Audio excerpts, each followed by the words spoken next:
오늘부터는 한 연말까지 10번 안쪽으로 성경이 말하는 국가에 대해서 설교를 하려고 합니다. 지금까지는 그럼 뭐였느냐? 지금까지는 성경적 국가관을 설명드리기 위한 서론이었습니다. 그래서 이름을 설교 시리즈 이름을 성경적 정치관이라 이래 했는데 사실은 다른 말로 하면 성경적 세계관 혹은 성경적 문화관, 성경적 사회관 이렇게 불러도 되는 그런 내용이었습니다. 10번 동안에 첫날 첫 번째 한 설교를 빼고 10번 정도의 한 이제 설교를 여러분이 기억해 보시면 제목을 성경적 정치관을 설교한다고 해놓고는 맨날 언약만 얘기했지 않냐? 성경적 정치는 언제 했습니까? 이렇게 할 사람들이 많죠. 그런 분들이 계세요. 했는데 목사님 맨날 성경적 정치관 설교한다고 해놓으시고는 와보면 계속 10번 언약만 얘기하지 않았습니까? 했죠. 그게 성경적 정치관과 무슨 관계 있습니까? 그래서 제가 설명을 드렸는데 이제 너무 길게 하다 보니까 딱 10분만 얘기했으면 머릿속에 쏙 들어올 텐데 거의 한 10시간 얘기했기 때문에 그게 정리가 안 되는 분들이 좀 계셔서 그동안에 했던 것이 왜 성경적 정치관의 그 서론이었느냐 하는 것을 다시 한번 요약을 좀 해드리겠습니다. 이제 지금까지 한 그 10번의 설교의 요약은 이겁니다. 우리가 세상에서 어떻게 살 것인가 이 주제예요. 천국 가기 전까지, 예수님이 오시기 전까지, 개인적으로 말하면 내가 죽기 전까지, 죽으면 물론 천국 가는 건데 죽기 전까지는 이 세상에 살아야 하잖아요. 이 세상에서 어떻게 살 것인가 이 주제였어요. 넓게. 너무 좀 거창한 것 같잖아요. 좀 줄이면 이해가 쉬워요. 우리가 주로 이제 살아갈 때는 가정이라고 하는 그 단체, 또 국가라고 하는 단체, 그리고 가정과 국가 사이에 있는 수많은 단체는 그냥 일반적으로 시민사회라고 불러요. 그러니까 내가 이 세상에서 어떻게 살 것인가 하는 이 주제는 조금 더 잘게 나누면 내가 가정생활은 어떻게 할 것인가, 내가 국가의 국민으로서의 생활은 어떻게 할 것인가, 그리고 그 사이에 있는 각종 단체에 소속이 되었을 때 그 시민사회의 일원으로서는 어떻게 살 것인가 하는 문제로 조금 더 나누면 이해하기가 쉽죠? 가정에서 어떻게 살아가지? 국가에서 어떻게 살아가지? 또 학교나 직장에서 어떻게 살아가지? 그 문제예요. 그리고 이제 하나 우리는 기독교인이 됐으니까 천국 가기 전까지도 교회 생활을 해야 되잖아요. 또 교회 생활은 어떻게 할까? 그러니까 결국은 이 네 가지 문제예요. 내가 천국 가기 전까지 이 세상에서 어떻게 살 것인가 하는 것은 잘게 나누면 네 가지 분야다. 하나는 가정생활은 어떻게 할 것인가. 두 번째는 이제 졸업하기 전까지면 학교 생활은 어떻게 할 것인가 하시고, 학교를 졸업한 이후부터는 은퇴할 때까지는 직장 생활은 어떻게 할 것인가 하고, 그리고 시민으로서 국민으로서 생활은 죽기 전까지 하는 것이니까 어떻게 할 것인가 하고 세 가지 하고, 그 다음에 교회 생활은 어떻게 할 것인가, 이 네 가지. 그래서 이것을 이제 윤리라 그러는 거예요. 뭘 믿을 것인가가 아니고 어떻게 행동할 것인가, 어떻게 살 것인가 하는 것을 윤리라고 불러요. 그래 이제 기독교 윤리를 네 가지, 가정에서 어떻게 살 것인가는 가정윤리, 직장에서 어떻게 살 것인가는 직업윤리, 그리고 국민으로서 어떻게 살 것인가 하는 국민윤리, 이 세 가지와 교회에서 어떻게 살 것인가 하는 교회윤리, 이것은 성경이 우리에게 가르쳐주는 내용 중에 하나예요. 결국 성경은 이걸 가르치는 거예요. 그런데 이제 공통점을 찾으면 이해가 쉬워요. 가정생활과 학교 내지 직장생활과 그리고 국가의 생활은 공통분모가 있어요. 교회 생활과 비교할 때. 그래 이 네 가지를 다시 둘로 나누어서 크게 나눌 때 공동체를 교회라고 하는 공동체 하나와 교회가 아닌 나머지 세 개의 공동체, 가정과 시민사회와 국가라고 하는 이 두 부류로 크게 나누면 한결 머리가 정리가 잘 되는 거예요. 그 사람은 머리가 한계가 있기 때문에 여러 가지로 나누는 것보다는 일단은 우선은 두 개로 나누고 또 그 안에서 자꾸 세부적으로 나누어 가는 것이 훨씬 더 정리가 잘 되기 때문에, 그래서 우리가 이 땅에 살아갈 때 관여하는 공동체는 크게 나누면 교회 공동체와 비교회 공동체 이렇게 크게 나누고, 비교회 공동체는 다시 세 개로 나누어서 가정과 그리고 가정 이외의 어떤 단체와 그리고 국가라고 하는 크게 이 세 개로 나눌 수 있다, 그런 말이에요. 그랬을 때 성경은 이 각각에 대해서 어떻게 살아야 되는가 하는 것인데, 이제 가정생활과 직장생활과 이 국가의 시민생활에 공통분모가 있는데 모두 다 해당이 되는 약 세 가지 정도를 성경이 말해주는 바에 따라서 간략하게 요약할 수가 있어요. 한 가지는 다 이것들이 이 세상에서 한시적이라는 거예요. 천국이 오면 다 없어지는 것들이란 얘기예요. 천국이 왔는데도 거기에 가정이 있고 거기에 또 무슨 뭐 학교나 직장이 있고 또 거기에 이런 국가가 있느냐? 성경은 없다고 그래요. 새로운 질서로 들어가는 거예요. 영원한 천국에서 결혼을 하고 자식을 낳고 이런 거 없어요. 영원한 천국에서 직장에 입사를 하고 또 퇴사를 하고 이런 거 없다 그거예요.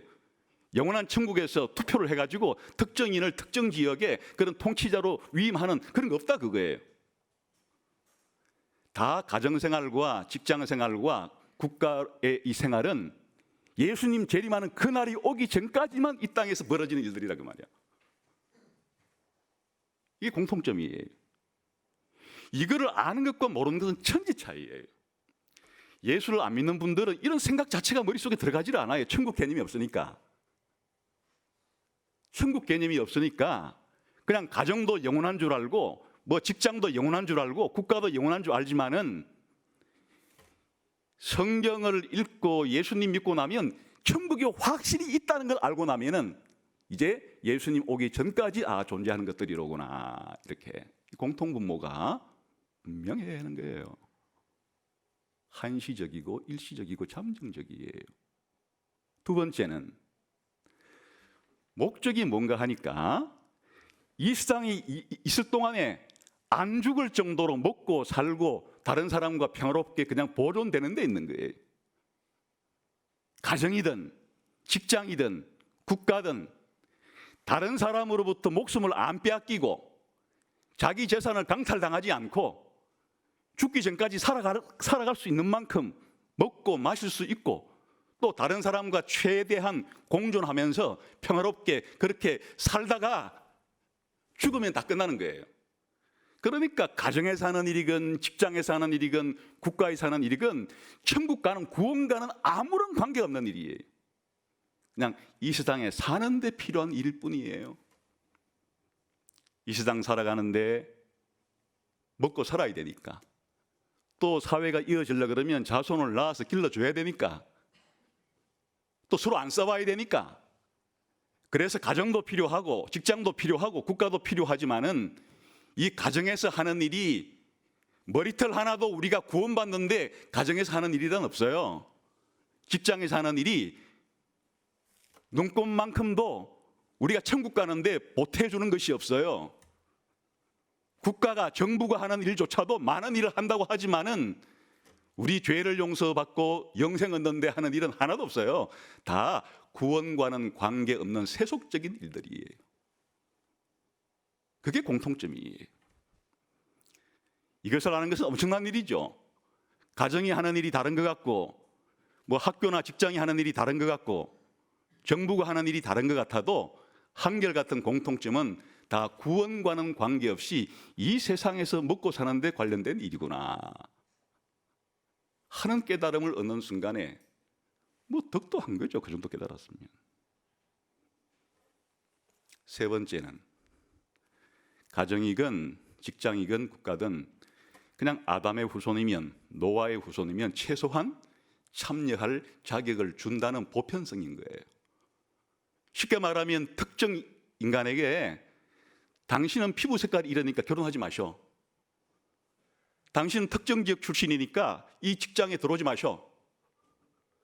이런 식으로 사람 사이에 똑같은 노아의 후손인데, 아담의 후손인데 사람 차별해가지고 이런 가정생활과 이런 직업생활과 이런 시민으로서의 생활을 원천적으로 차단하려고 하는 것은 적합치 않은 공동체들이에요. 다 누구나 자격 조건이 나는 아담의 후손이요, 나는 노아의 후손이요. 그러니까 내가 원한다면 나는 가정생활에 참여할 수 있고 또 내가 먹고 사는 문제에도 참여할 수 있고 한 사람의 시민으로서도 참여할 수 있는 자격 조건을 보편적으로 다 허용해 줘야 된다는 거. 보편성. 이 세 가지가 공통 분모가 있는 거예요. 이 공통점 하에서 가정만의 역할이 다르고 직장의 역할이 다르고 정부의 역할이 조금씩 달라요. 다르니까 구별을 하는 거죠. 다르지만은 공통점은 그 세 가지다. 그거를 제가 줄기차게 얘기했는데 그렇게 목사님이 했다고 생각하는 분들은 언제 그거 했지? 이렇게 또 생각이 할 수 있겠죠. 했죠, 제가. 노아 언약이 이 사실을 성경에서 가장 잘 보여주는 그러한 언약이었습니다. 노아 언약을 가지고 이 가정과 직장과 국가의 공통 분모를 지금까지 설명을 해드렸던 거예요. 두 번째, 그럼 교회 생활은 어떻게 해야 되느냐? 교회 생활에 이 나머지 가정과 직장과 국가와의 차이점이 있는 생활은 이것과 다 대조하면 되는 거예요. 교회 생활은 영원 무궁토록 영원히 이어질 천국 생활에 대한 그림자예요. 오늘도 찬양대가 부른 찬양의 제목 속에, 그 가사 속에 그 날이 왔을 때 이루어질 영광스러운 날이 왜 영광스러운가 하니까 일시적이 아니고 영원 무궁토록 지속이 되기 때문에 영광스러운 거예요. 영광스러운 점 중에 하나가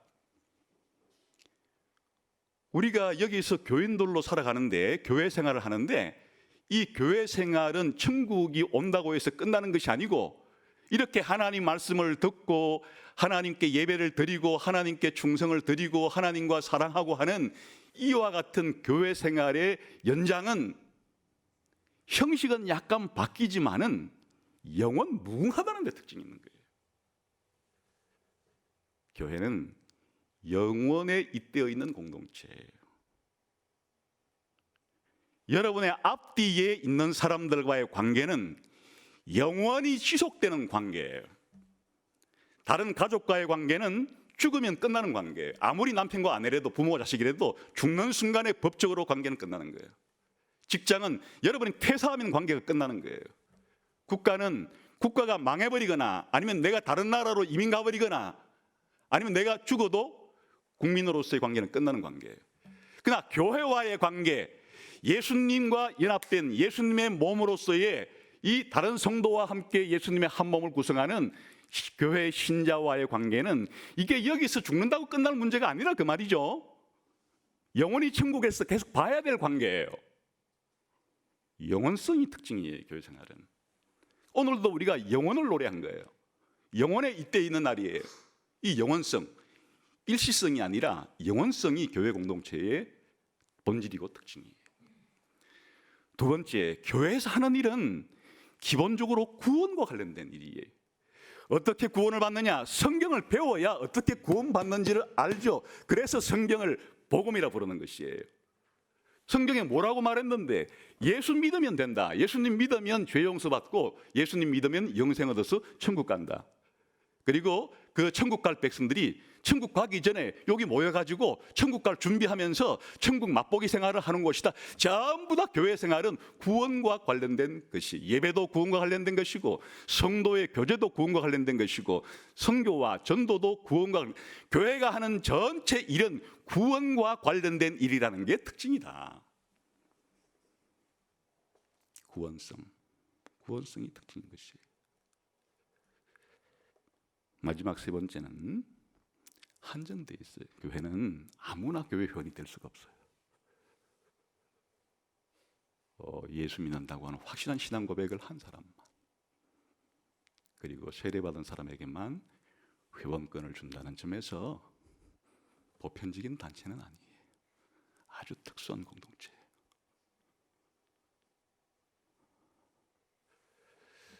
이것이 어디 있었습니까? 다 이것이 은혜 언약이라고 불렀던 아브라함 언약, 모세 언약, 다윗 언약, 새 언약이 전부 다 이 사실을 가르쳐 주는 거예요. 그래서 지금까지 설교의 10번의 설교는 이거를 좀 10시간에 걸쳐서 풀어줬던 거예요. 교회 이외의 모든 단체와 관련된 생활의 그 기원은 노아 언약에서 비롯되었고, 교회 생활의 모든 기초는 은혜 언약에서 비롯된 것이었습니다 라고 하는 것을 지금 10시간에 걸쳐서 했기 때문에, 여기에 정치라는 말이 어디 있어요? 그 가정, 기업, 국가 가운데, 국가도 크게 보면 바로 이 비교회 공동체의 한 부분입니다 라는 것까지가 바로 그동안 정치 설교의 서론이었어요. 물론 서론이 너무 길었죠.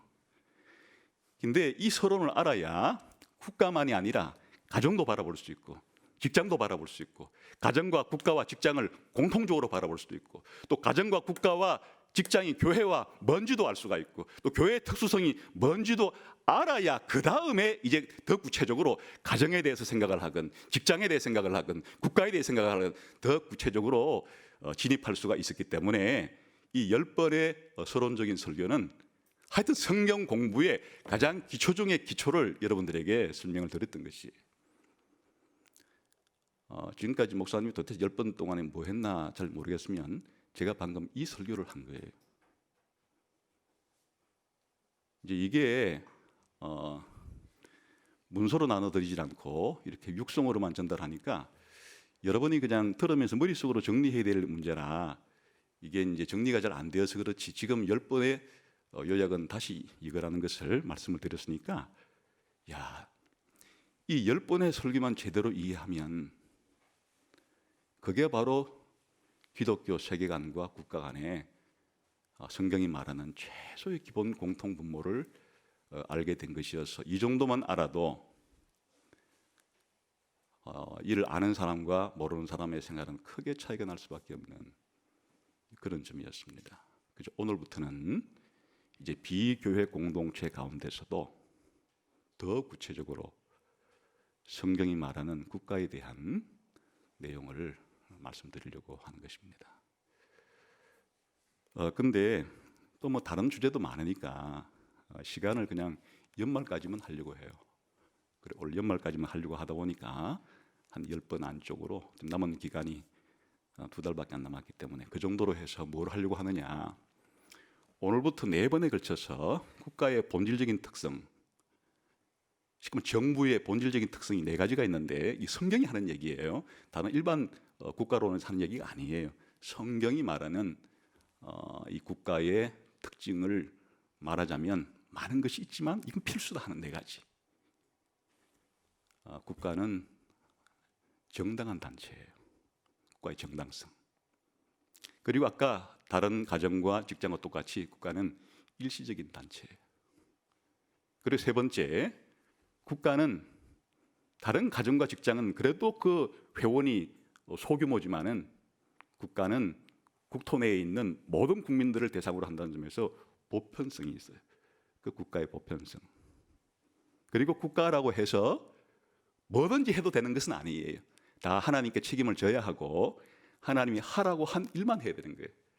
그거를 국가의 제한성이라고 부를 수 있어요.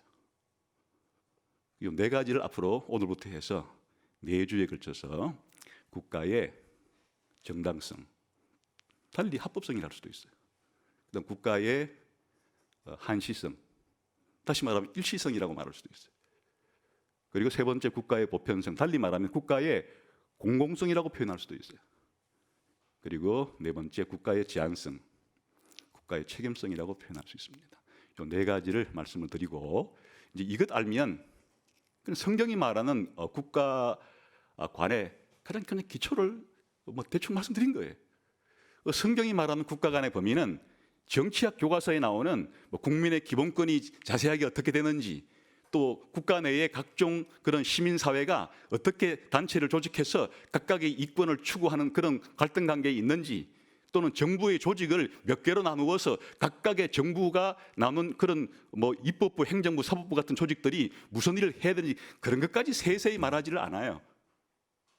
그건 성경은 그것은 알아서 할 문제의 영역에 남겨둔 것이고, 성경이 말하는 가장 중요한 기초는 국가란 모름지기 이래야 된다고 하는 국가론에 있어 기본 중에 기본에 대해서 말해주는 거예요.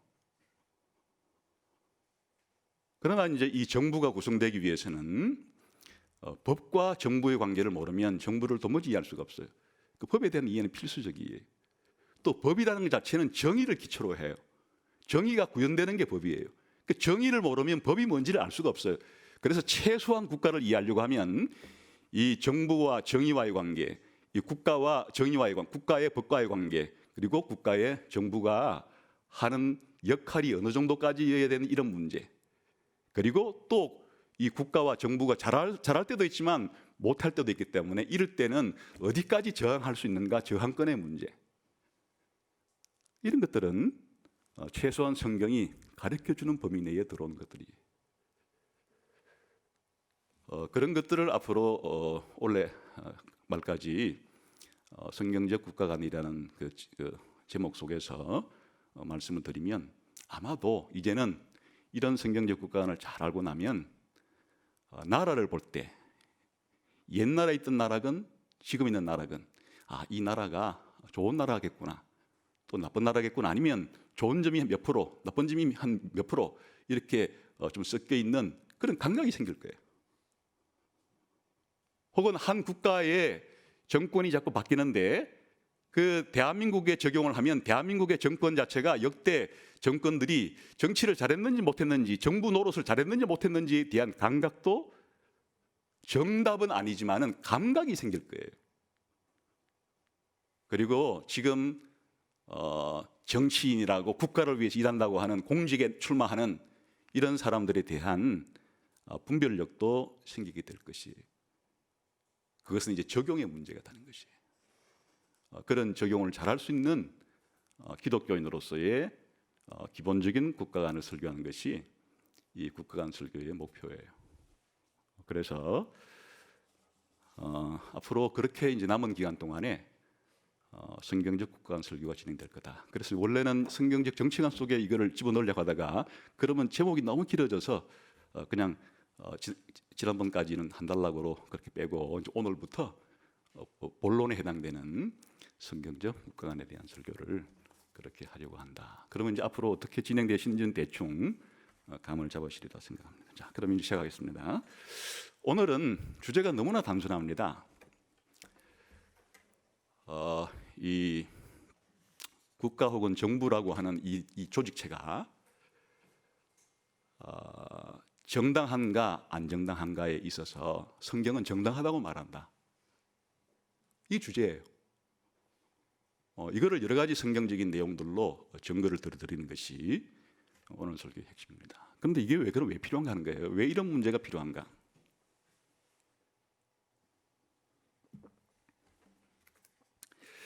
국가는 다른 단체와 달리 칼을 가지고 있어요. 칼을 독점하고 있어요. 이 칼이라는 게 부엌칼을 가리키는 게 아닌 걸 알겠죠? 군대와 경찰을 가리키는 거예요. 무력, 다른 말로 강제력이라고 불러요. 이 강제력을 독점적으로 가지고 있어요. 다른 단체는 못 가지고 있어요. 무슨 삼성이 군대를 양성하고 경찰을 만들 수 있어요? 아니면 무슨 서울대학교가 무슨 그 안에 자체 군대를 조직하고 경찰을 조직할 수 있어요? 우리 예수가족교회가 자체 군대를 만들고 자체 경찰을 조직할 수가 있어요? 아니면 여러분의 가정에서 군대를 만들 수 있어요? 다른 어떠한 단체도 가지지 아니하는 칼을 가지고 있는 거예요. 무력 사용이 가능한. 그리고 이 무력을 가지고 사용을 하는데 쉽게 말하면 명령을 내리는 거예요. 법을 만들어서 우리가 만든 법대로 따라라. 복종을 요구하는 거예요. 복종을 요구했을 때 복종을 잘 하지 아니하면 재판을 해서 거기에 따르는 징벌을 내릴 수 있는 그런 사법 조직을 가지게 되고, 또 이걸 하기 위해서 국민들에게 세금을 걷어요. 군대도 만들고 경찰과 쉽게 말하면 공무원 조직도 만들고 이런 거를 하려고 하다 보니까 막대한 돈이 들어서 국민들로 하여금 세금을 거둬가는 거예요. 자, 이런 거. 아니 왜 정부 당신들만 이런 칼을 가지고 국민들에게 세금을 내라 말라 이렇게 할 수 있는 권한을 누가 줬어? 나는 사실은 당신들 같은 이런 정부 조직이 없었으면 좋겠는데, 이런 사람이 있을 수도 있어요. 그런 사람들 무정부주의자라 그러는 거예요. 싫다. 이 정부라는 조직이 있음으로써 오히려 우리들한테 잘해주기는커녕 오히려 억압하고 폭력을 행사해가지고 못 살게만 하니까 차라리 정부라는 조직체가 이 세상에서 없어졌으면 좋겠다. 아예 없으면 좋겠다. 이런 사람들도 있는 것이에요. 무정부주의자라고 부르는. 그런데 그러면 왜 있어야 한다고 말하는 사람들은 아니야. 그 정부라는 이런 단체가 이런 칼을 가지고 세금도 거두고 이런 거 해도 되는 거야 라고 이 국가와 정부의 정당성이 있다고 말하려면 그 정당성의 근거를 어디서 찾아야 되느냐는 것이에요. 이게 국가론의 제일 첫 번째 문제예요. 국가의 기원과 이 정당성의 근거 문제. 여기에 대해서는 수많은 사람들의 이론이 있는 것이에요. 수많은 사람들이 생각이 들어도 달라요. 가장 크게는 국가가 악하고 불필요하다고 주장하는 무정부자에서부터 이런 정부가 이런 그 칼의 권력을 사용하는 것이 정당하지만 그 정당성의 근거가 어디 있느냐는 온갖 근거를 대는 거예요. 거기에 그냥 학술적으로 말하면 신학적 근거를, 윤리학적 근거를, 사회학적 근거를, 법학적 근거를 등등의 수많은 사람들이 이 정부의 정당성의 근거를 말하기 위한, 이게 정치 사상사예요. 그리고 국가 문제의 기본이에요. 여기에 대해서 성경은 아주 명확하게 말한다. 국가의 기원과 이 정당성의 근거는 하나님이시다. 하나님이 정부라고 하는 그런 조직체에 그런 칼을 사용할 수 있는, 세금을 받을 수 있는 그런 권한을 부여해 준 분이 하나님이시다 라는 것이 성경의 국가의 정당성에 대한 대답이에요.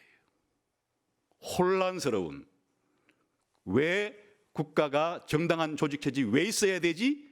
라고 하는 물음에 대해서 성경은 하나님이 국가라는 단체를, 정부라는 단체를 하나님이 세우셔서 하나님이 그런 권한을 사용할 수 있는 합법적이고 정당한 근거를 부여해 주셨다 하는 것이 성경이 이야기하는 국가 간의 제일 첫 번째 중요한 사실이에요.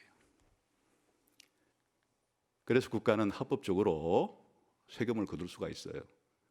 합법적으로 이런 강제력 사용의 권한이 있는 것이에요.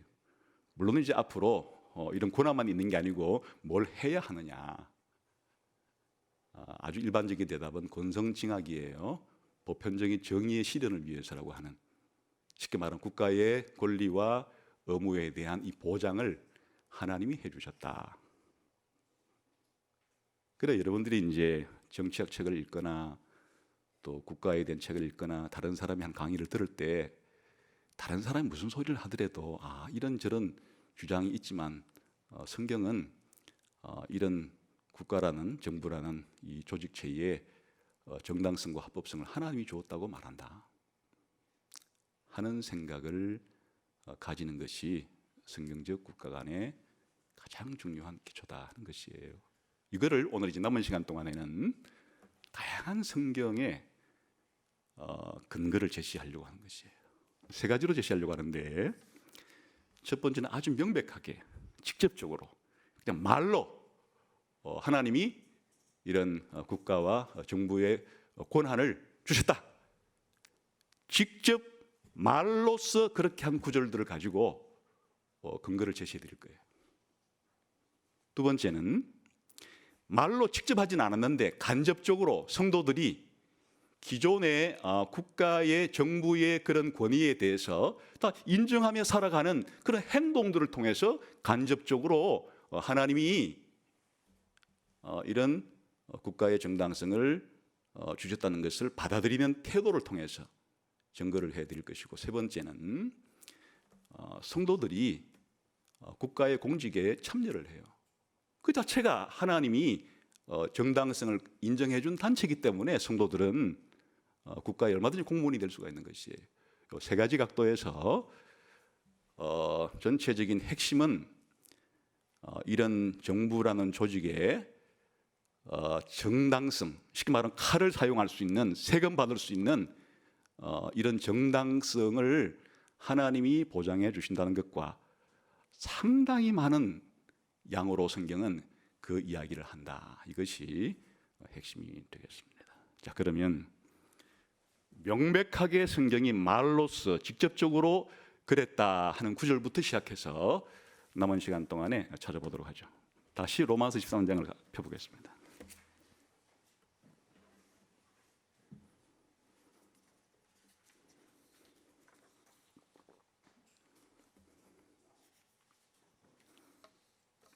한번 로마서 13장 1절을 읽어보겠습니다. 시작. 각 사람은 위에 있는 권세들에게 복종하라. 권세는 하나님으로부터 나지 않음이 없나니 모든 권세는 다 하나님께서 정하시오. 여기 권세를 다른 말로 말하면 국가, 정부, 통치자 이런 말로 다 바꿀 수 있는 말이에요. 모든 국가를, 모든 정부를, 모든 통치자를 누가 임명했느냐? 하나님이 임명했다. 하나님이 정당성을 부여준 거다. 그렇게 말하죠. 이걸 왜 직접적이라든가 하니까 이렇게 직접적으로 말로 했으니까 직접적으로 명시적으로 이렇게 한 내용이 여기에 있죠. 이 내용은 이제 그 베드로전서 2장 14절에도 있어요. 한번 베드로전서 2장 13, 14절 한번 가볼까요? 성경적인 근거를 찾기 때문에 좀 성경을 조금 많이 찾을지도 모르겠어요. 부지런히 한번 찾아보면 성경이 이런 부분에 대해서 많이 말하고 있구나 알 수가 있겠죠. 2장 13, 14 읽어봅시다. 시작. 인간의 모든 제도를 주를 위하여 순종하되 혹은 위에 있는 왕이나 혹은 그가 악행하는 자를 징벌하고 선행하는 자를 보상하기 위하여 보낸 총독에게 하라. 이 논리가 뭔가 하니까 인간의 모든 제도를 하나님이 만들었기 때문에 하나님께 복종한다고 생각하고 복종해라 그런 말이에요. 이 당시에 그 왕은 로마 황제를 가리키는 것이고 또 각 지역에 총독들이 있기 때문에 이 당시에 로마 황제나 로마 총독들이 예수 믿는 사람들이 아니에요. 안 믿는 사람들이지만은 사실 알고 보면 하나님이 다 세워놨기 때문에 그 사람들에게 그렇게 기본적으로 복종하라는 게 뭐예요? 정당성을 하나님이 주었기 때문에 거기에 복종하는 것은 하나님께 복종하는 것과 같다. 그런 말로 이렇게 말하는 거예요. 정당성에 대한 말이에요. 그래서 이제 명백해졌죠. 뭐 우리 기독교인들은 내 생각은 있던데 내가 경험은 이런 말로 하지 않아요. 성경이 이렇게 말한다. 이렇게 답변을 하는 사람들이죠. 그 성경이 이런 정부와 통치자의 권한에 대해서 하나님께서 줬다고 말한다. 여기서 약간 이제 너무 이런 부분에 대해서 이해가 좀 필요한 분들을 위해서 조금 뭐 설명을 드리면, 국가라고 말할 때 좀 머리가 좀 복잡해지죠. 너무 큰 그 개념이기 때문에 사람마다 국가의 정의를 내다보려면 다 달라요. 그래서 이제 합의된 최소한의 상황이 뭔가니까 1933년에 몬테비데오 협정이라는 걸 통해서 이제 신생국들이 막 생겨나는 판에 뭐를 국가로 인정해주고 국제사회에서 함께 국가로서 이렇게 관계를 맺을 수 있느냐를 정해야 국가 간의 관계가 이루어지겠죠. 그래서 이제 어떤 단체가 우리가 국가요라고 해도 이런 조건을 갖추어야 국가로 인정해 줄 수 있다. 협약을 맺은 거예요. 오늘날에도 이 국제법이 통용되고 있어요. 그런데 국제사회에서 몇 사람 모여가지고 우리가 국가요 해도 국가를 안 받아줘요. 국제사회에서. 그 유엔에서 지금 약 200여 개의 국가를 인정해 줄 때 1945년에는 그 몇십 개 안 됐어요. 한 50개 안팎으로 있었어요. 지금 200여 개를 풀어놨는데 그 하나하나를 국가로 인정해 줄 때 뭐를 갖추어야 국가로 인정해 주느냐. 여러분이 다 알고 있는 내용이에요. 네 가지가 있는데 하나는 명확한 영토가 있어야 된다. 두 번째는 영구적인 주민이 있어야 된다. 세 번째는 효과적인 정부가 있어야 된다. 네 번째는 다른 국가들과 관계를 맺을 수 있는 능력이 있어야 된다. 이거를 쉽게 말하면 영토, 국민, 정부, 주권이라고 부르는 거예요. 요 네 개를 갖추었을 때 국가로 인정을 해준다는 거예요. 그러니까 제가 지금 앞으로 지금 국가의 정당 이렇게 말할 때는 요 네 가지 중에서 뭘 중심으로 말하고 있는가 하니까 그 정부를 중심으로 하는 얘기. 국가의 구성 요소 가운데 아주 핵심이 되는 정부에 대한 이야기예요. 근데 사람들이 정부라는 말을 쓸 때도 오늘날 민주사회에서 정부를 넓게 쓸 때는 입법부, 행정부, 사법부 전체를 통틀어서 정부라 부르기도 하고 행정부만을 떼서 정부라고 부르기도 해요. 이럴 때 지금 제가 생각하는 지금 설교할 때 쓰는 정부는 넓은 의미의 정부예요. 입법, 사법, 행정을 다 통틀어서 말하는. 그러니까 앞으로 네 번에 걸쳐서 국가의 본질적인 특징이라 말할 때 국가의 네 가지 개념 중에서 좁게 정부를 말하는 것이고 정부의 두 가지 개념 중에서 넓은 의미를 말하는 것. 쉽게 말하면 국가의 권력을 가진 중앙 집권적인 통치 체제를 가리키는 것이에요. 그런 의미를 여기서 이제 사도 바울이 말할 때 모든 권세는 하나님께로부터 다 나온 것이다라는 지금 염두에 두고 있는 것은 지금 말한 이런 의미의 국가 정부를 가리키는 것이에요. 그러니까 그 정부 안에 옛날 같으면 왕이고 총독이고 오늘날 같으면 입법, 행정, 사법부에 종사할 수 있는 고위공직자가 다 포함되는 것이고 그러나 대표를 뽑으라 그러면 통치자 한 사람을 뽑을 수도 있는 것이고 다 그런 넓은 의미로 지금 쓰고 있는 것이다. 그런데 일일이 말하기가 힘드니까 어쨌든 그냥 정부라고 부르자. 다른 말로 말하면 국가라고 부르자. 이렇게 해서 지금 말하는데 제일 첫 번째 요소가 하나님이 그 국가를 인정해 주었다. 오늘날로 말하면 공직자와 통치자와 권력자에 대한 승인을 하나님이 해 주었다.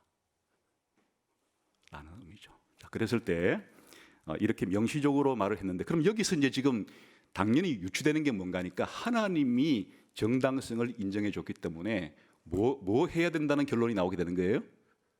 하나님께서 하라고 한 일을 하는 한에는 뭘 해야 돼요?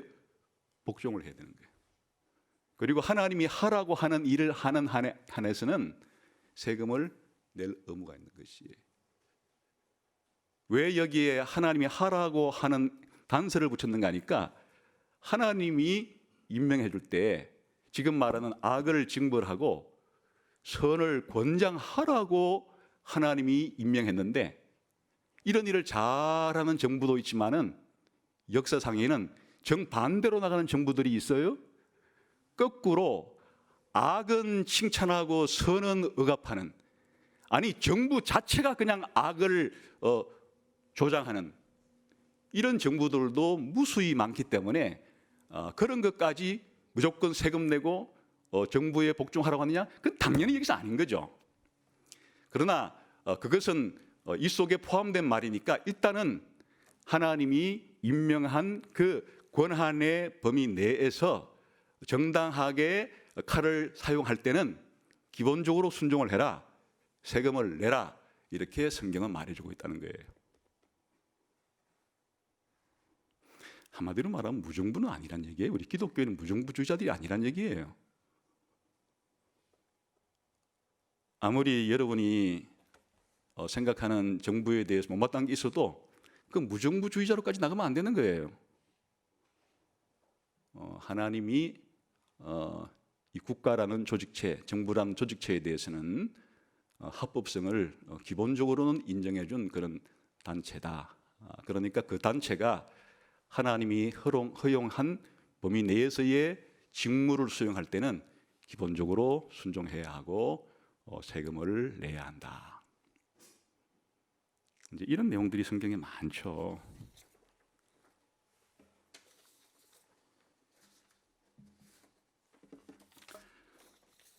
그냥 간단히 설명을 드리면은 예수님께도 어떤 때 누군가 물어봤잖아요. 바리새인들이 예수님한테 와가지고 지금 우리가 로마 제국하에 살고 있는데 로마 제국에 세금을 내야 됩니까 말아야 됩니까? 물었잖아요. 이 국가 문제예요. 예수님, 우리가 로마 제국을 인정해야 됩니까 말아야 됩니까? 이 문제예요. 그래 예수님께서 이랬으면 어떨까요? 로마 제국이라는 것은 불법 단체다. 세금 내지 마라. 이랬으면은 당장 로마 총독들한테 맞아 죽겠죠.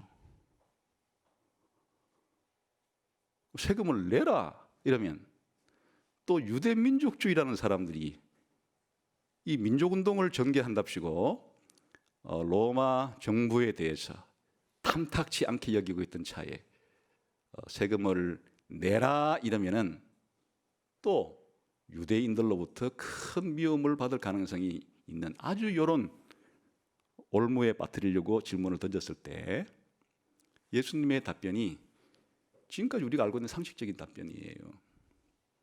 하나님이 위에 있는 권세를 다 허용했기 때문에 사도 바울이 말하듯이 사도 바울의 그런 말도 예수님의 이런 관점을 이어받은 것이에요.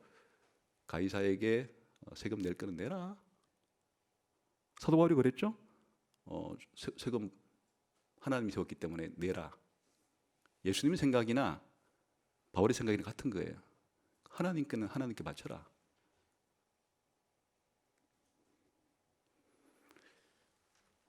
그러므로 성경이 말하는 기본적인 것은 교회만 하나님이 세웠고 국가는 사탄이 세웠다 그런 생각이 아니에요. 국가나 정부의 조직체도 하나님이 권세를 주어서 정당성을 준 것이기 때문에 정당한 임무 수행을 위해서 세금을 거두고 칼을 사용하고 법을 집행하려고 할 때 기본적으로는 따르라. 세금도 꼬박꼬박 내라.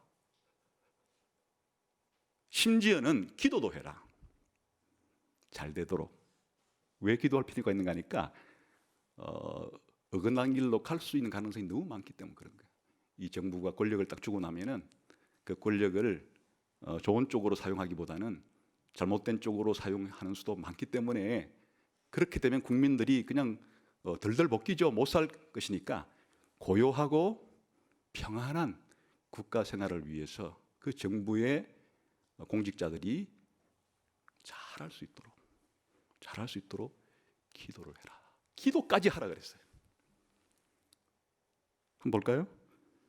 디모데전서 2장 1절이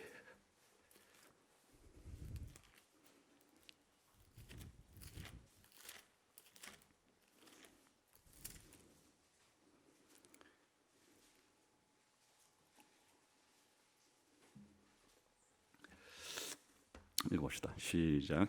2장 1, 2절입니다. 디모데전서 시작.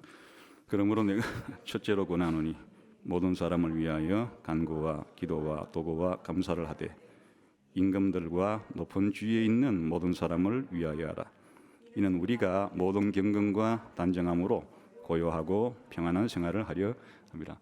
물론 이제 기도는 국가의 정치가들과 통치자들에게만 하는 건 아니에요. 모든 사람을 위해서 우리가 기도할 수 있는데 특별히 권력을 쥐고 있는 칼을 쥐고 있는 사람들을 위해서 기도를 많이 할 필요가 있다. 그 칼을 잘못 휘두르면 엄청난 비극이 발생하기 때문에 그런 일이 될 수 있으면 안 일어나도록, 너희들이 신앙생활 하는데 그런 일이 될 수 있으면 안 일어나도록 기도를 많이 해라. 그 기도까지 하도록 하나님 말씀하신다. 한마디로 뭐냐? 정당하다고. 하나님이 정당성을 입증해 줬다 그거예요. 자, 이것이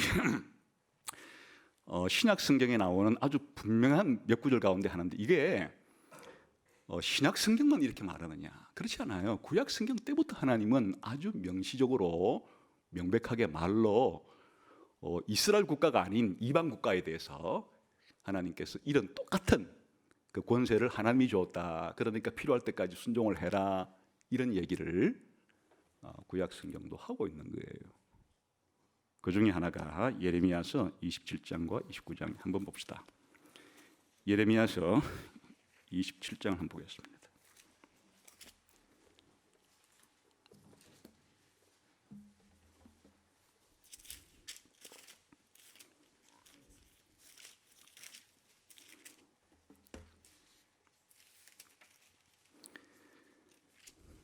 찾았으면은 1절부터 한번 6절까지만 같이 읽어보도록 하겠습니다. 시작. 유다의 왕 요시야의 아들 여호야김이 다스리기 시작할 때에 여호와께서 말씀으로 예레미야에게 임하니라. 자, 그럼 지금부터는 아주 구체적으로 하나님이 예레미야에게 말로써 해준 말씀이에요. 그건 간접적인 정황이 아니에요. 구체적으로 말로써 해준 내용이에요. 자, 어떻게 말씀하셨느냐? 2절부터 시작.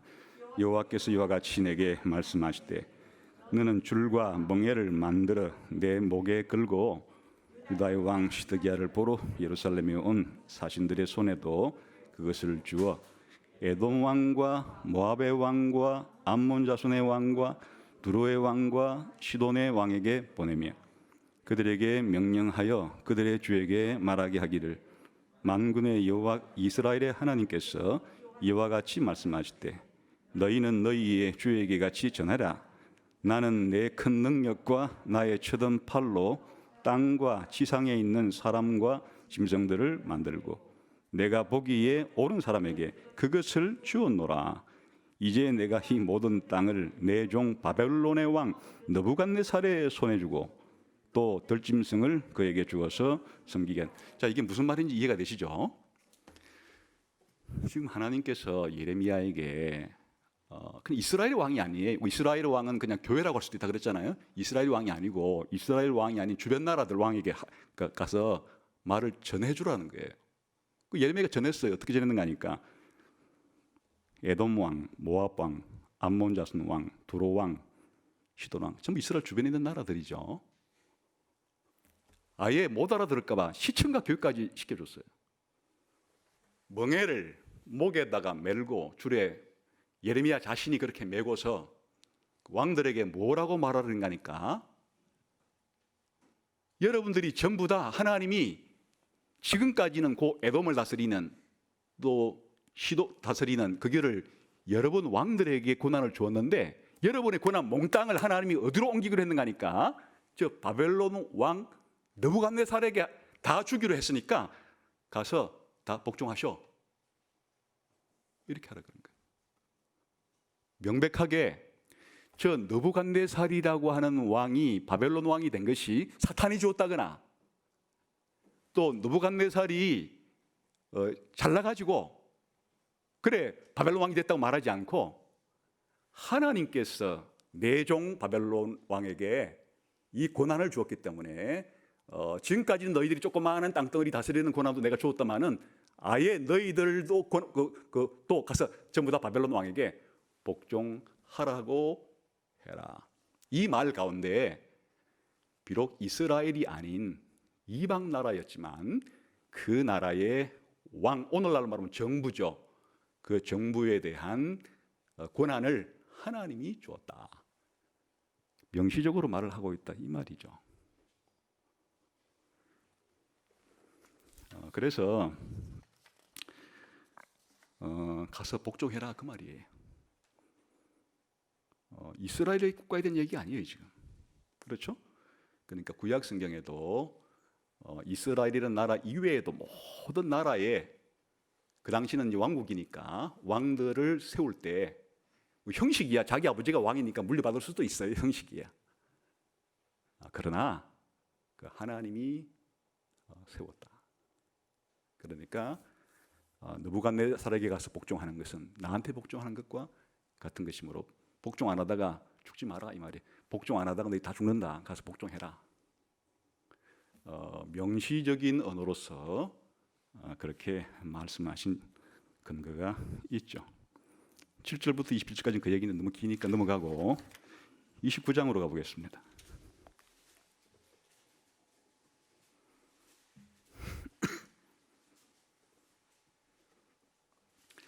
자, 29장 1절부터 이제 배경을 알기 위해서 한번 좀 읽어보겠습니다. 시작.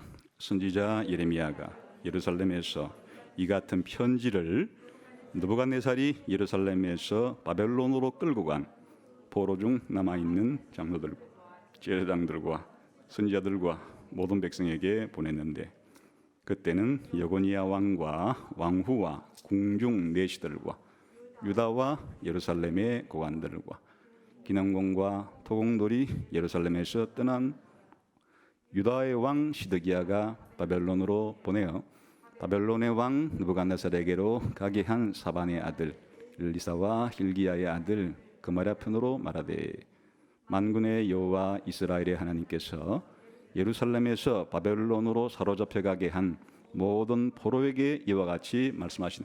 요건 좀 문맥이 다르잖아요. 아까 전에 27장에서는 그냥 아까 두로라든지 또 인근에 있는 에돔 왕이라든지 다 이방 나라들이에요. 그 이방 나라 왕들에게 누구한테 가서 순종하라고 한 거예요? 저 느부갓네살에 순종하라는 얘기. 요거는 문맥이 달라요. 그 이스라엘 백성들도 지금 끌려갔단 말이에요. 그러니까 하나님의 백성들에게도 그 느부갓네살에게 어떻게 하라 그 명령이니까 약간은 이제 대상이 다르잖아요. 자, 어떻게 말하는지 5절부터 봅시다. 시작. 너희는 집을 짓고 거기서 살며 텃밭을 만들고 그 열매를 먹어라.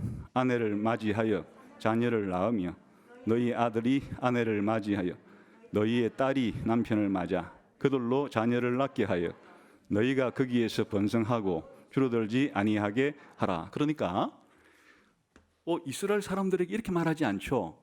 저 에돔이나 저 모압은 이방 나라니까 순종하라고 했지만 너희는 내 백성 아니냐? 가서 독립운동을 해라. 가서 완전히 바벨론 제국을 뒤집어 엎어라. 아예 거기다가 다윗 왕국을 말하지 않고 똑같이 말하는 거예요. 너희가 포로로 끌려갔지.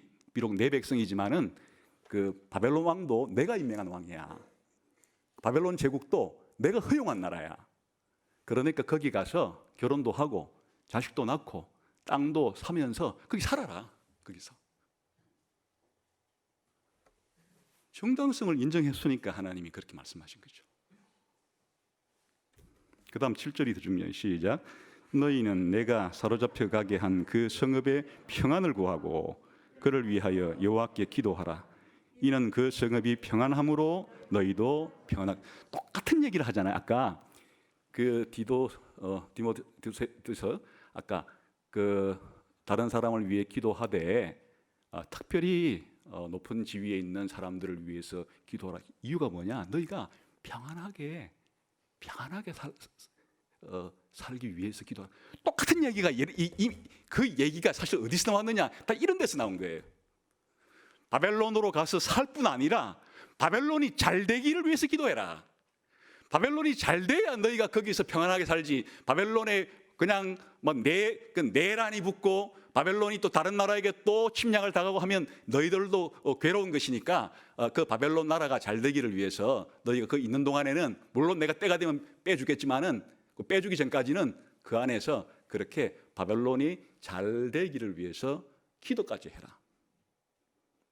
똑같은 얘기죠. 구약이나 신약이나 똑같은 원리예요. 하나님이 이 세상에 교회가 아닌 나라의 권세, 통치자들을 하나님이 정당성을 지금 하나님이 허용했기 때문에 기본적으로는 순종하고 그 나라가 잘 되기를 위해서 기도까지 해라. 평안해야 너희들도 신앙생활을 잘할 수 있는 것이 아니냐. 똑같이 구약이나 신약이나 아주 구체적으로 직접적으로 명시적으로 하나님이 그렇게 했기 때문에 이것은 빼도 박도 못하는 증거죠. 나는 하나님이 아무래도 국가의 이런 정부의 이런 강제력을 사용할 수 있는 권한을 줬다고 생각해가 아니에요. 하나님이 그렇게 하라고 구약시대 때도 신약시대 때도 하나님께서 구약시대 때는 예언자를 통해서 신약시대 때는 사도를 통해서 그렇게 하라고 아주 명백하게 명시적으로 말을 했기 때문에 그래서 기독교인들은 성경이 하나님 말씀이라고 받아들이는 동안에는 국가의 정당성 혹은 정부의 정당성을 하나님이 인정해 주셨다.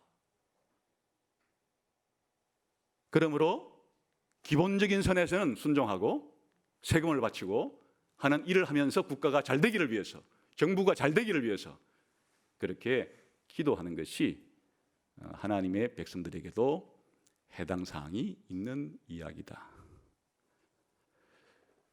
여기까지만 해도 돼요. 그런데 이제 좀 더 많은 증거를 위해서는 그냥 지금은 간략하게 그냥 기본적인 내용을 말씀을 드릴게요. 두 번째는 간접적인 거, 말하지 않고 행동으로 보여준 거. 기본적으로 기독교인들이 심지어는 예수님 안 믿는 그런 통치자에게도 그 권위를 인정하면서 그들이 가지고 있는 입법권, 행정권, 사법권 이런 거에 대해서는 기본적으로 존중해라. 그게 이제 사도 바울이 전도를 하러 다닐 때 로마 제국 시절이에요. 가는 곳마다 총독들이 있었단 말이에요. 그럴 때 기본적으로 이제 사도 바울이 복음을 전하게 되면 막 유대인들이 선동을 하고 그래요. 그래서 사람들이 잘못해가지고 이 사도 바울을 때려요. 감옥에 가둬요. 그랬을 때 사도 바울이 아주 수시로 뭐라고 말하는 거 아니? 이건 부당하다. 나는 로마의 시민권을 가진 사람인데 아니 죄가 있어서 때리고 죄가 있어서 감옥에 가둘라 그러면 죄가 있는지 없는지를 공정하게 재판을 하고 난 다음에 나를 감옥에 가둬야지. 이렇게 재판도 안 하고 나를 이렇게 감옥에 가두는 것은 이것은 불법이다. 이렇게 주장한 때가 여러 번 있어요. 그 이야기의 배경은 뭐예요? 그냥 로마 제국의 그런 통치자들이 기본적으로 이 땅에서 시시비비를 가리는 그런 재판권이 있다는 것을 인정하기 때문에 그렇게 하는 거예요. 아예 인정도 안 할 것 같으면 재판 말도 꺼내지 않겠죠. 그러나 재판에 대한 권리를 주장하는 것은 그 재판에 대한 권리를 하나님이 부여해 주신 거라는 기본적인 생각이 있으니까 아까 로마서 13장 1절에서 모든 권세는 하나님께로부터 나지 않음이 없나니라고 하는 기본적인 생각이 있기 때문에 사도 바울이 평생 죽기 전까지 그렇게 산 거예요. 또 때로는 유대인들이 사도 바울을 죽이려고 할 때 로마 총독이 이렇게 말한 적이 있어요. 내가 총독이기 때문에 예루살렘에서 내가 너 재판해 주랴. 그러니까 저는 로마 시민권을 가진 사람인데 차라리 저는 아예 그 로마에 가서 로마 황제에게 재판을 받겠습니다. 그 로마 시민의 권리 가운데 하나가 목숨이 왔다 갔다 하는 그런 것에 대해서는 그렇게 상소할 권리가 당시 있었던가 봐요. 당당히 요구한 거예요. 그 자기의 시시비비, 자기가 이렇게 죽을 만한 죄를 로마 제국이 지은 적이 없는데 나를 죽이려고 하니까 이게 바른 건지에 대해서 로마 황제에게 상소한다. 재판해달라고. 그런 거. 그리고 이제 이 사도행전에 보게 되면 사도 바울이 각 도시에 갈 때마다 그 도시의 통치자들을 만나죠. 다 이방인들이에요. 근데 그들이 하는 행동이 다 최선을 다해서 어쨌든 자기 도시의 치안과 질서 유지를 위해서 될 수 있으면 시시비비를 명확하게 가려서 하려고 하지. 그런 사람들이 많이 나와요. 물론 때론 탕간오리도 있는데 그렇지 않은 사람도 많이 있어요. 그런 것들에 대해서 인정하는 거죠. 이게 신약 시대만 그러냐? 구약도 마찬가지. 구약 성경에도 기본적으로 하나님의 백성들 성도들이 이런 이방 왕들에 대한 문제에 있어서 그 권위를 인정하고 살아가는 사례가 많아요. 대표적인 거 몇 개만 들면 아브라함이 살았던 가나안 땅에 그랄 지방에 아비멜렉이라는 왕과 정상적인 거래를 해요. 계약을 맺어요. 다 하나님이 그 아비멜렉이라는 왕을 인정했다고 믿으니까 그게 가능한 거지. 저 아비멜렉은 사탄이 임명한 거예요. 이랬으면 어떻게 그게 가능해요? 하나님이 그 권한을 주었음을 인정했기 때문에 그게 가능한 일이다. 솔로몬 왕이 이방 왕 두로 왕 히람과 계약을 맺어서 용역 계약도 하고 또 물건 나무를 들여오는 이런 거 할 때 다 하나님이 이런 거에 대해서 저 두로 왕에게 합법적인 권한이 있다고 인정했기 때문에 정식으로 계약을 맺어 가지고 물건도 들여오고 또 일꾼도 보내달라고 하고 이렇게 하는 거예요.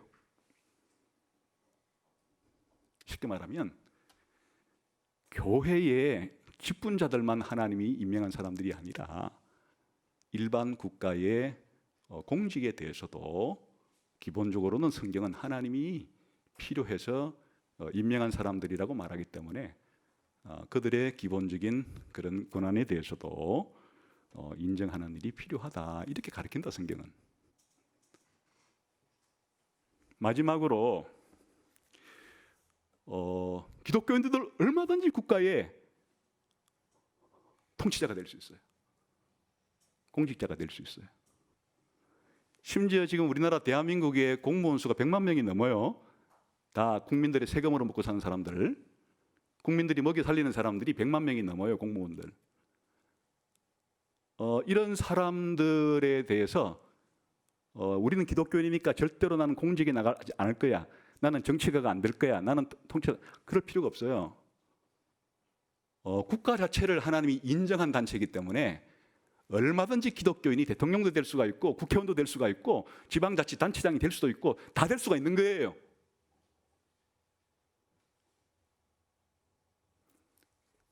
국가라는 단체가 합법적인 단체이기 때문에 그런 거예요. 신약 성경의 예를 들면 몇 가지 유명한 예가 나오는데 키 작은 삭개오 얘기 들어보신 적이 있죠? 어쨌든 세리장이라는 것은 공직이죠. 근데 이제 삭개오가 예수님 믿었어요. 자기가 많이 떼먹었다고 고백도 했어요. 예수님이 그 공직이라는 것은 더러운 거야. 그 진흙탕이야. 너 이제 나를 믿었으니까 이제 공직에서 빨리 빠져나와. 이렇게 하지 않아요. 그 이후에도 그 삭개오는 죽을 때까지 은퇴할 때까지 아마 계속 하면서 살아가도록 허용된 거예요.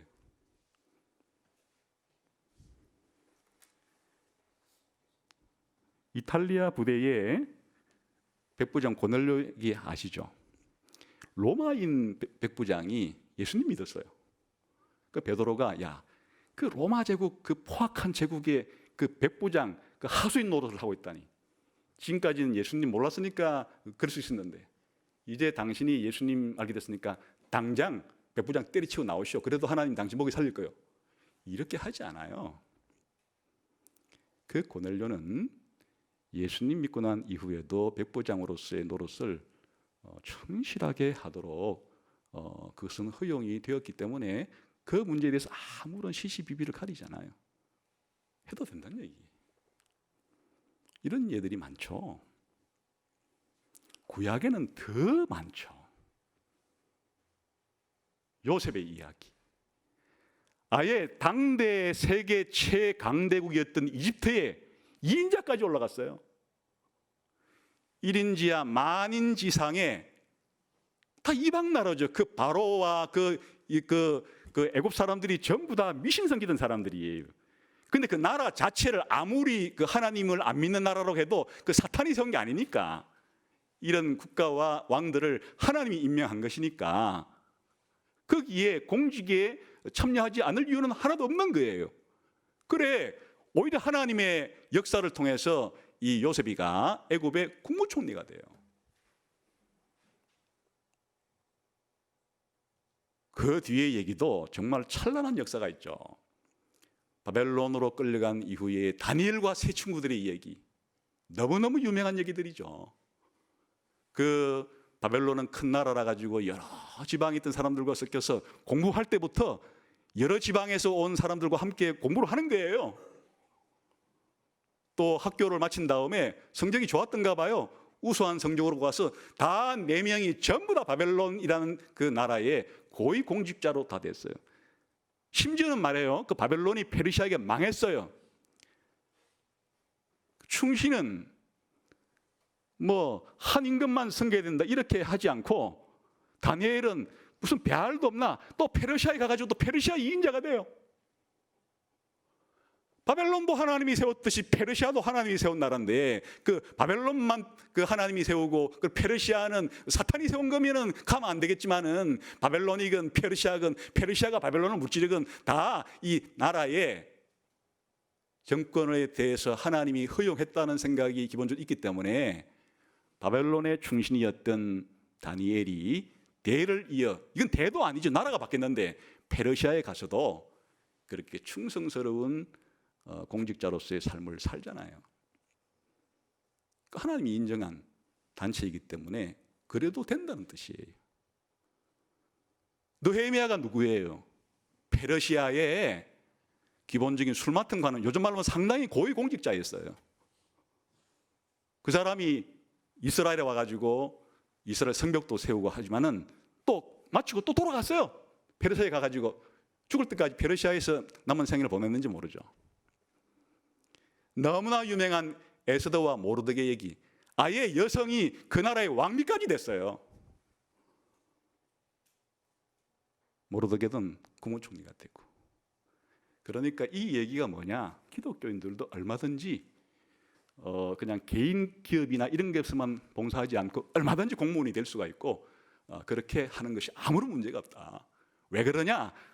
국가라는 조직 자체가, 이런 정부라고 하는 그 통치 조직 자체가 하나님께로부터 기원했기 때문에, 하나님이 인정했기 때문에, 아니 하나님이 세웠기 때문에 얼마든지 기독교인이 이 땅에 있는 동안에 그렇게 공직에 출마하고 참여하고 하는 것은 하나도 문제가 없는 것이고, 적극적으로 할 사람들은 그렇게 해도 되는 것이라고 성경은 말한다. 오늘 얘기는 하나도 어려운 것이 없었어요. 그리고 아마도 그동안에 한두 마디 성경에 이런 정치나 국가에 대한 얘기는 지금 한 이 이야기 정도만 들었을 가능성이 많아요. 이 이야기 중 일부분만을. 그러나 정부의 그런 본질 이외에도 더 많이 있어요. 그럼 다음부터 가르치겠지만, 오늘은 가장 기본적인 이 문제. 그래서 적용을 어떻게 할 것이냐. 하여튼 무정부주의적인 생각은 성경적인 생각은 아니다. 그들 나름대로 이유는 있죠. 그 사람들이 그렇게 생각한 것은 정부가 잘 하기만 했었으면 그런 생각을 왜 했겠어요. 그냥 정부가, 동서고금의 모든 정부 조직들이 전부 다 천사처럼, 천사 같은 얼굴을 가지고 국민들을 위해서 잘하기만 했으면 무정부주의자가 왜 나오겠어요. 역사의 많은 국가와 정부는 오히려 국가가 최고의 조폭 조직보다 1000배, 10,000배의 칼을 가지고는, 조폭들이 다른 사람 해할 수 있는 것은 몇십 명, 많아봐야 몇백 명이에요. 그러나 저 스탈린과 같은, 모택동과 같은, 늘 하는 얘기지만 히틀러 같은 이런 사람이 나라의 정치를, 권력을 독점하게 되면 이것은 몇백만 명을 죽여요. 몇천만 명을 죽여요. 조폭의 1000배, 10,000배, 10만 배, 100만 배의 그 칼을 가지고 잘못 사용할 수도 있기 때문에, 하도 그런 게 역사상이 비자니까 오죽했으면 무정부주의자가 나오겠어요. 그럴 가능성이 있다는 얘기예요. 아무리 그렇더라도 무정부주의는 아니다. 이게 성경이 하는 얘기예요.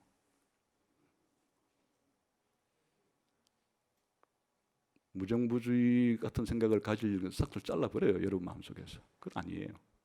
두 번째, 그럼 국가가 필요하다, 정당하다고 하더라도 뭐 사람이 악하니까, 국가가 없는 상태에서는 그냥 늑대와 늑대끼리의 만인대 만행의 투쟁이니까, 그냥 국가라는 조직이 없으면 모든 사람이 모든 사람에 대해서 그냥 죽이는 이런 야만의 상태니까 안 되겠다 야 이러다가는 누구한테 맞아 죽을지 모르겠으니까 우리가 전부 다 칼을 걷어가지고 이 정부한테 다 맡겨버리자. 그래 정부는 모든 칼을 다 수거해가지고는 어마어마한 권력을 가진 이 리바이어든이라고 부르는 바다 괴물처럼 크지만은 그래도 모든 사람들이 나 죽이려고 하는 것보다는 그냥 한 사람한테 맡겨가지고 좀 그 하는 게 좀 낫죠.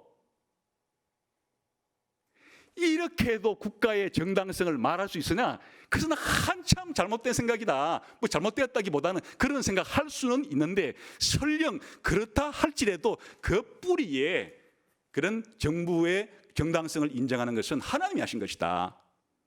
로크 같으면 좀 덜해요. 그냥 하나님이 우리들에게 천부인권을 주었는데 생명과 재산과 이 자유를 누릴 권한을 주었기 때문에 이걸 어떻게 하면 잘 유지할 수 있겠어 또 걷어가지고 국가한테 맡겼는데 다 주지는 않고 하여튼 생명, 이 재산 그리고 이 자유만큼은 손대지 말고 이걸 좀 잘 보호하도록 맡긴 거니까 이거 잘 못할 때는 너 바깥 끼울 수 있어? 이렇게 맡겼다고 국가의 정당성을 인정하건 그럴 수도 있어요. 2차적으로는. 그러나 그렇다 할지라도 성경이 하는 이야기는 하나님이 정부의 정당성에 근 것이다 라고 하는 것이 성경의 이야기다. 나머지 2차, 3차적으로 형식은 그렇게 취할 수는 있겠다. 그러므로 다른 여러 사람의 국가와 정부의 정당성 이론은 참고사항으로는 우리가 하지만은 하나님이 주권을 가지시고 자기 목적을 이루시기 위해서 국가와 정부의 기원과 정당성의 원천이시다 하는 것을 받아들여야 된다.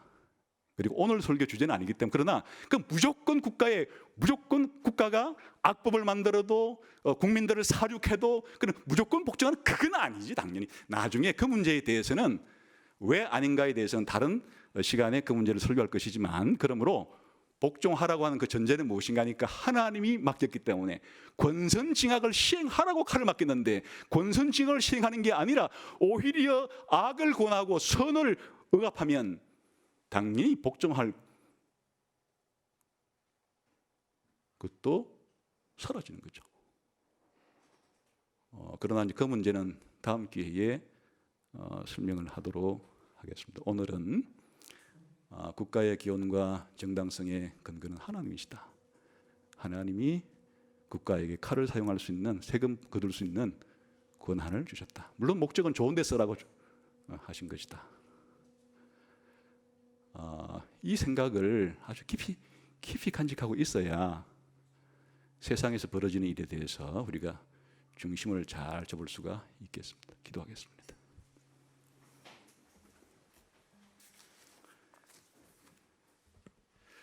하나님 아버지, 저희들에게 하나님의 말씀에 대한 진리를 더 잘 깨닫게 해주셔서 진리에 입각한 사람으로 세상의 빛과 소금으로 살아가게 해 주옵소서.